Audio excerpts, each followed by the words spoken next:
Hello, career thought leaders. Today we are going to be talking about how you can help your job seekers make headway in their job search. There are so many things going on right now. There's a lot of people on the market, and there are jobs, there are opportunities, but how do you help your client find them? We're going to go through 4 ideas today for how to improve your job seekers' job search. But before we go through that, I want to get some background data on where we're at in the market, where things are, and what our job seekers are facing in the market right now. So we're going to look at some data. So welcome, hello, good to see you, and let's look at some data. So this is a data point that came out late last year, and it just shows how things are changing in the market in terms of the job search. So here we have some data from Ashby that shows the applications per hire have tripled over the last 3 years. And you see that goes through Q3 of 2024. So pretty up-to-date data, just looking at the tripling of those incoming applications over the last few years. Now, what does this mean for us as career services providers? Of course, it means that we need to help people job search. We need to help them network. We need to help them understand that if they're not highly qualified for a role, it's going to be hard to get through the online application process. Then there's always this debate of, what percentage of the requirements do you need to apply to a role? And this just says that, you've got a lot of competition. So if you don't have quite a bit of the qualifications for the role, you're probably not going to get through there. Now, the data that we have on that, and sometimes people will quote it, it's actually from the ladders in 2018, and they found that if you had 60 to 80% of the qualifications, you had the best application chances, but that was in 2018. I would have guessed that those numbers have nudged up a little bit. The point of you not applying when you have 100% makes sense to me, like 90 to 100% starting to see a diminishing returns, because that's when you're going to see people think that you're overqualified or whatever, because when you meet every single requirement, you probably are seen as a flight risk in that job. But I don't think that 50, 60% of the requirements are going to get you an interview today based on what we just saw with the tripling of those applications per open role. It just means that there's way too many people coming in. Now, there are a lot of people coming in that are not qualified. And so that's important for us to realize, is there are a lot of people coming in that aren't qualified. And so those are people are getting screened out by the initial reviewers, sometimes by technology, but usually technology is just rating or ranking. It's not automatically eliminating people. And that's important for us to know. It's important for us to tell our clients that. So they are thinking about what it looks like and how they're getting through the system, but they don't want to be overly concerned about, especially it usually comes down to formatting. People get overly concerned about the formatting being a reason they're kicked out. And that's pretty unlikely. The reason that you're probably getting kicked out has more to do with not meeting the job requirements or other things happening in the process. For instance, in the application process where they ask about some of those pieces of the process, are you eligible to work in the United States if you're in the US or whatever country? Those types of knockout questions are more likely to be the reason than some formatting in your resume. Okay, so we've got 3 times the applicants per hire. That's important for our clients to know. Now I want to share some other data from Ashby. And so this is from all of the people who apply through their applicant tracking systems. So it's 31 million applications that they're looking at. So it's a lot. Is it covering all roles, all levels? Probably not, but it does give us some ideas of what's going on in the market. So this other piece that is from them talks about the offer acceptance based on source. So offer acceptance based on source. This means when they actually hire someone, who are they actually hiring, which I find interesting. And, we always want to look at more than one data point. This is just the one that we're going to look at today. And we have some other data on job search sourcing that you can check out. Oh boy. Okay. So offers accepted by source for technical roles. You can see that the people who applied online are obviously at the top. Why? Because that's the way most people job search. So it's always going to be at the top. Then you got these sourced. So the sourced piece is, how are your clients engaging in the industry, showing up in the industry, being visible, being part of communities, all the things that we talk about in terms of digital branding and social media for job search. Those are the sources here. So little purple one is applied, then sourced is next, the light purple, light blue. Then referral, which we talk about a lot when we talk about job search for networking and all of those things. You've got the referral pieces there. Agency, and this is a combo of the US and Europe from what I could tell based on their company information. So you're seeing that the agencies are around 10%. Here in the US, that number is probably going to be a little bit lower. In Europe, it might be a little bit higher. It's important for our clients to understand the role that outside recruiters play in the process. It depends on the industry, depends on other factors, but outside recruiters don't place a ton of people into jobs in the US. It's right here around, 7 to 10%. So it's important that people understand that. Obviously going to be different based on level and industry. So we want to help them research that. And then at the very bottom here, you have internal. And those internal pieces have ticked up a little bit here in the last few months, or the last few months of this, which isn't too surprising. We're seeing an even bigger increase in internal because it saves money. There's a lot of perks for companies to use that internal piece. So love to hear what you think here, how this fits in with what you're teaching in terms of job search strategy. I will say that this data is why years ago we moved to teaching a balanced job search strategy. It's kind of maybe ironic because the name of our course is a certified hidden job market coach, but that's because nobody's searching for a balanced job search. They're searching for it's a hidden job market. So we wanted our coaches to have marketable title, but we do teach a balanced job search approach because of this. People are getting found in a lot of different ways, and our clients can have access to all that opportunity. Then actually below this data here is the data on business roles. There's a bigger jump, interestingly, in business roles between those who applied and everybody else, from sourcing, referral, et cetera. So what this tells me is that, yes, there are more people applying to roles. There's more competition, but there are lots of opportunities. There's lots of people being hired, and you can get hired if you apply.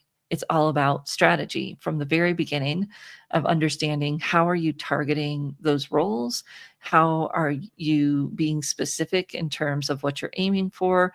How are you making sure that you're not just getting the keywords, but that you're actually starting from the very beginning with, these are the roles, this is the challenge, these are what employers need out of those roles, and here's how I'm going to be able to tell my stories that shows I can meet those roles. And yes, that means obviously then I've got the keywords in there and I'm making sure I have the keywords in there, but it goes very much deeper than that. Then in your job search strategy, what we started to teach a few years ago, we've been teaching our certified hidden job market class for 9 years now. And just recently, 2 years ago or so, came up with a model, 6 steps for VOYAGE. And in the VOYAGE, the V is that, verifying the clarity of your client's job search. Do they have a clear idea of the roles they want to play, the titles they're targeting, the companies that they're targeting, the types of companies? Because when they don't have that basic piece ready, everything else falls down like dominoes.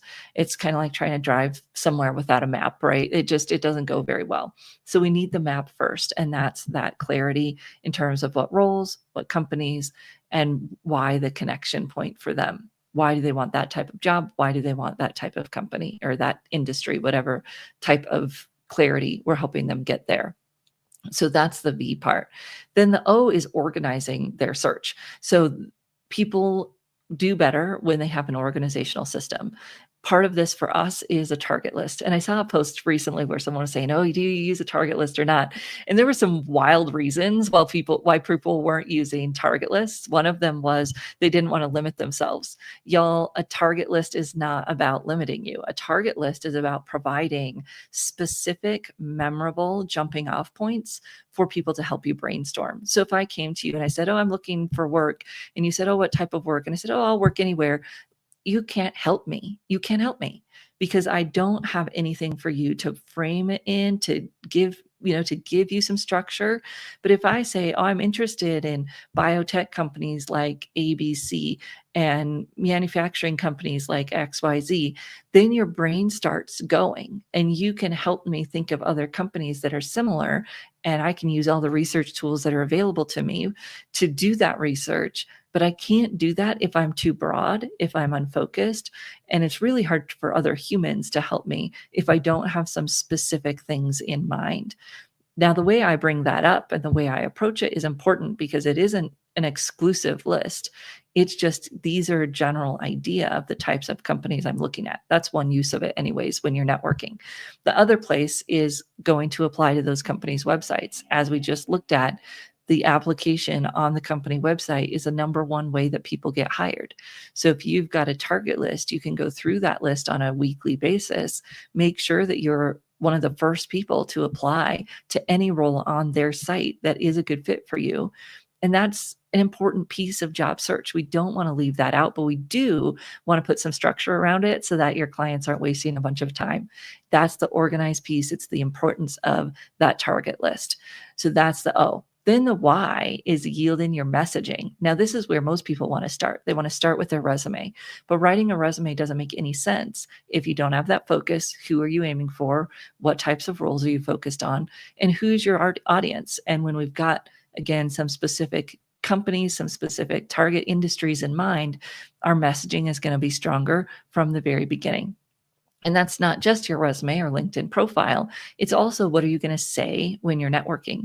What are those talking points? What are those, little bits and bites, sound bites, if you will, that you're going to use when you're networking? Because I don't want my clients to have an elevator pitch. I want them to have little sound bites to answer the most common questions. And then I want them to have questions that they're ready to ask to keep that conversation going. Because it's all about people liking me and trusting me. And yes, knowing what I do. But if I overdo that, I lose the other two pieces and I lose that relationship. So we've got the messaging piece there. And then we want to create the plan. So it's aiming with that focused plan. And this is going to look different for every single client, their level, their industry, their role, how much will they be spending time applying to positions? It's going to depend on what that market looks like. Where will they be networking? I don't necessarily say will they be networking, but where will they be networking? What type of networking is going to be the best fit for them? And if that's not done in a client-led way, it's not going to happen. And it's just going to be a waste of everybody's time. And then maybe recruiters, at what level, how much, where are they going to find them? And then, all the other job search activities that people can do, social media, all of those things. They are going to build a plan that works for them. We give them the menu and we help them choose the things that they're going to do that are going to work for them. Because it doesn't matter what the most effective strategies are. If my client doesn't execute them, they're a zero in terms of effectiveness, right? So I want to help them craft a plan that's really going to fit for them. Then we're going to go fast with our power circle. And our power circle is the people that already know, like, and trust us. And what I find that business owners as well as job seekers want to do is go to a networking event and meet that person that's just going to be the golden ticket, right? The lottery. They're going to win the lottery by meeting this person. That's really not usually how it works. There is a place for cold outreach, and we teach cold outreach. However, you're most likely to get that job through what they call weak ties. How do you access a weak tie? Through someone that makes that introduction. And you can't find those people that will make the introduction if you're not thinking about the people who already know, like, and trust you. So you're getting those conversations going with the people that are already in your circle specific ways that they can help you so that you can get introductions to those weak ties that are already in your target companies or maybe very close to your target companies and help you move into that. And then you just got to execute and be persistent. And this is the part where the coach comes in because it's not easy.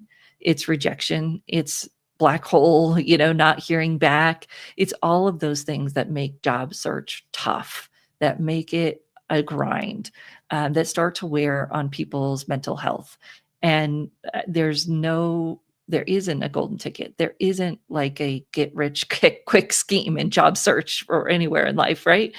And it's just that persistence and the staying of focus and the evaluating of what's been working and what hasn't in a realistic way. And oftentimes we will choose to say the things that aren't working out of the things we don't like to do, which is a good thing to look at, because if we don't like to do them, it's probably not sustainable. But we need to take a good look at that, and a coach can help us with that. That's what coaching is helping people really understand and evaluate what they're doing, what's working, what's not working. So that's the VOYAGE process that we teach in the Certified Hidden Job Market class. And it just gives us that opportunity to dig in with the client and really understand what is getting in the way, what structure do we need. And part of what we've been doing over the last 9 years in this class, at least, and in all of our classes actually, is building documents that you can use with your clients, so you're not starting from scratch. When we talk about having a menu of all the different job search activities, we've already got that for you, that you can go through with a client using that as a menu so that they can choose what's going to be the most helpful for them and then put together their own personalized plan. Networking assessments, all of these things that really just help them understand what's going to make job search better for them. That's what we've been building in this program. Yes, exactly, Robert. You're going to plan your work and then work your plan. And it's not easy. And there isn't, like I said, there isn't a golden ticket. There isn't some silver bullet. It just is activities that we know come together and do work. There's not any one activity. It's all of the effort put together. So it's networking, it's having your target companies and applying on their websites. It's doing the social media following and commenting and the things that make sense for you and for your industry. It's the pieces that go together that typically create an outcome in a way that you're not expecting. So you might be networking and trying to get a referral, and then all of a sudden over here, something completely unrelated pops up and works. But then later you see that there was some connection between those activities, or your networking over here gives you that clarity and messaging and power that you need to do really well when you get this networking meeting over there. And it's a collection of all of those efforts, just like business and anything that we do is there's not one strategy that works for everyone. There's putting together the strategy you can consistently execute and doing it in a way that works for you while it also works for your industry, right? We got to find that place where they come together. And that's what we want to help clients do, is build the structure. Because what I've seen is that most clients don't have the structure, and they know perhaps the structure, it's not rocket science, but they have a hard time putting it together for them, or they have these weird ideas, like I said, about the target companies, and they're just misled about that, so they're not going to use it. And then all they are reactive, because when you don't have a list to proactively network towards or go out and share, all you're doing is applying to ads. And then even just simple tweaks like getting off the job boards and instead going and applying directly to the client's companies, that's huge. It was in my LinkedIn post yesterday, the graph on that's huge. Just the difference between job boards, which about 6% of people get hired, and applying directly on the company website, which is about 40%, right? It's a huge difference, little tweak. And when I was doing my job search way back in the day, when I first lost my job at the university, one of the things that I had was the spreadsheet, and I would go through the spreadsheet every week and make sure I had checked all of those target company sites. And you start to figure out what new days do they post on. I was applying at the university I was still working at, Colorado State. They posted their jobs on Thursdays. So it didn't make any sense to go to their website on any other day but Thursday. The other piece of it is right sizing the job alerts that they are getting, because there are benefits to getting job alerts from something like ZipRecruiter or Monster or whatever, but you just want to have that. You just want to have that in terms of the process so that you're not spinning. Because before I had the process, I would go to the same site every day. I go to Indeed or whatever every day and just be devastated that there weren't new jobs. Well, that was silly, right? That didn't make sense. There's not going to be a new job every day. And so having the structure, having it put together is important. And Erica, I think you're asking why is that in terms of applying on the company's website? And it's because they see that as a better source of hire. They have since I first started paying attention to the recruiter research in 2014, 2015. The company's website, what for a decade now and probably much longer than that, is what recruiters, internal recruiters, company recruiters see as the number one source of quality hire. Why? Because you're taking the time to go to their site and apply, which means that you're more invested in applying to their company versus just seeing it on a job board. And honestly, a lot of times the job boards are behind. So you'll see things on Indeed that are already passed, and those positions have already been hired for. Whereas if you get and you're watching the company sites, you're more likely to be in the first couple of days of the applicants, which most research shows is putting you heads and tails above other applicants if you're in those first couple of days, because they start to review, they start to move forward quickly. Now, there are some exceptions to that, like the university hiring system where there was a deadline date and nobody looked at anything before the deadline date. But that's very specific to that industry. Most corporate hiring is not going to work that way. It's going to depend on the hiring manager's timetable, which could be looking right away, or it could not be looking for a week, but you don't know. And so that's another thing. I think the job boards just have a lower efficacy because of that. Yes, implied affinity or knowledge of or connection to the organization, as well as the timeliness piece there to go directly to their sites. So as you think about this job search, and I know it is a slog and everybody wants an answer. They want the secret. And sometimes as coaches, we want to pretend that there's a secret, but I don't know that that helps our clients, because then when the secret doesn't work out for them, they have a really harsh negative reaction to that. So if we have them go through the process, we show them that there is a process, there's a structure, there's a framework that we can fit this into, that there isn't a golden ticket, but there is a map. And it's going to take some time, money, gas, right? It's going to take some energy to get from point A to point B. And it's not a straight line. There are, a lot of twists and turns along the way, and lots of different ways to get to the same destination. But once they start moving, they pick up speed. Once they start accessing the resources, the people, the supportings that want to help them, they can get refueled and they can keep moving forward so that they can be that referred candidate, so they can be that top applicant, even to an online job, because yes, it does happen. And it's about getting visibility to opportunities. That's what's hidden. So the jobs might be posted, but if you're not paying attention, you don't see them. If you don't have that company on your list, right, you don't see them. And the networking helps you get visibility to posted opportunities, just like it might help you get referred into that posted opportunity. And yes, it might help you find out about an opportunity that isn't posted or not posted yet. So there's all those ways that being engaged in community conversations, in networking, helps our clients tap into the visibility in the market that they may not see if they're not tapped in. So encouraging our clients to take action, but to get that clarity first, because otherwise you're just spinning your wheels, you're stuck in the mud. We're gonna take a balanced approach where we've got an active look at what's going on in our industry, the positions that are posted, as well as proactive networking and uncovering things that might be coming on the horizon. And that's really what we want to help our job seekers do. And it's what we want to help you do through our hidden job market course. So this starts on April 16th.